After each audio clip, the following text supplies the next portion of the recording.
भुसावळ शहरात वॉचमनला मारहाण, दोघांवर केला चाकू हल्ला। भुसावळ शहरातील नाहटा चौकात एका तरुणाने दारूच्या नशेत झाडांच्या कुंड्यांची तोडफोड केली।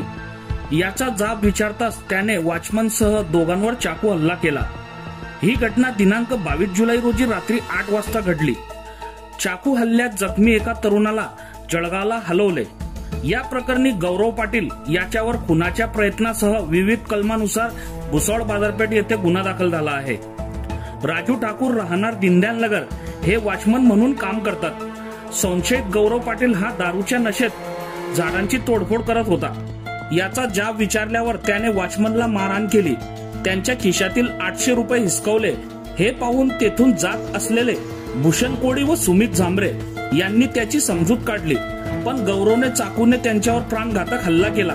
त्यात भूषणच्या हाताला तर सुमितच्या पोटावर खोल जखम झाली। यानंतर सुमितला गंभीर अवस्थेत जळगाव येथे उपचारासाठी हलवण्यात आले। दरम्यान गौरवने चाकू हल्ला करताच मोठा जमाव एकत्र आला। हा जमाव पाहून गौरव पळून गेला। राजू ठाकूर यांच्या फिर्यादीवरून भुसावळ बाजारपेठ पोलीस ठाण्यात गुन्हा दाखल झाला असून पसार संशयिताचा शोध सुरू आहे। बघत रहा MH19 न्यूज। मुख्य संपादक श्रीकांत वानखेडे सोबत ब्युरो चीफ जोएब सय्यद, जळगाव जिल्हा, महाराष्ट्र।